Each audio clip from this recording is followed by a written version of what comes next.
Algebra Word Problems number 24. Write, solve equations for consecutive even integers. Consecutive even integers are just like consecutive odd integers because they skip over a number, and they're whole numbers that follow one another. Each number is found by adding 2 to the number before it. So 2, 4, 6, 8, 10, 12 are consecutive even integers. These are even numbers. And they can be negative, negative 18, negative 16, negative 14, and so on.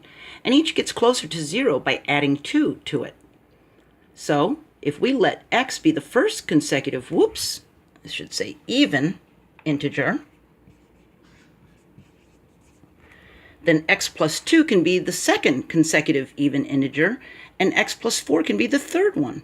See, because we're skipping over the one that is odd.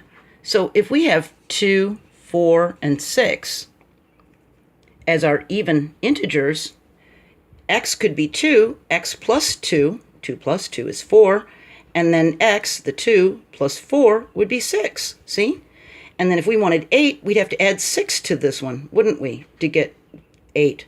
So the next consecutive integer would be x plus 6, and the next one would be x plus 8 in order to get 10, because 2 plus 8 is 10. See how they do that? So the sum of 3 consecutive integers would be an x, then an x plus a 2, and an x plus a 4, like this. See? All right, so let's look at what we need to write an equation for. The apartments on the second floor of Bob's building are numbered evenly. If Bob's apartment is in the middle of 5 apartments and their sum is 1,030, what is Bob's apartment number? So we think, what have we learned? Haven't we learned that whatever the number of integers are is the number of the x's that we'll have? So if there's 5 apartments, we're going to have 5 x's.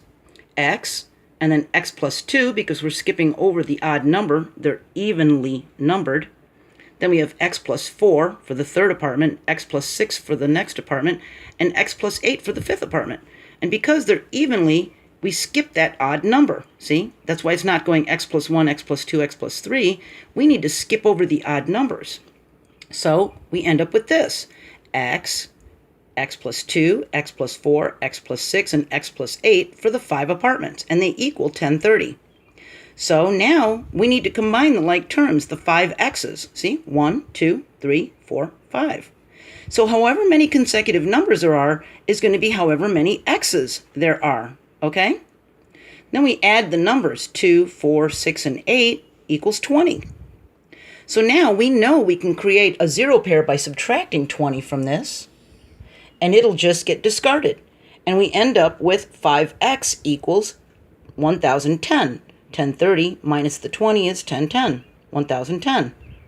So now for the inverse operation of multiplication, because 5x means 5 to multiply to the variable, we're going to divide as the inverse operation on both sides to get this x by itself. So we divide by 5. This turns into a 1, and it goes away because we know we have 1x. And then 1010 divided by 5 is 202.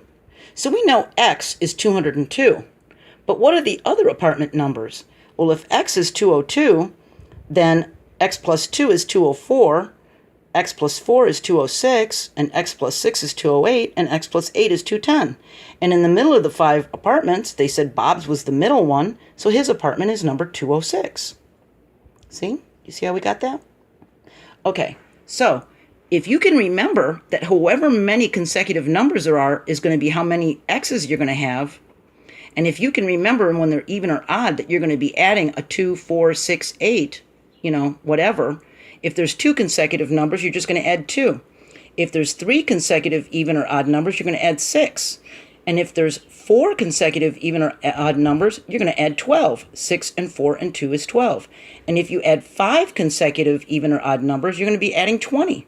See? And it's going to be the same. It doesn't matter how much they equal over here.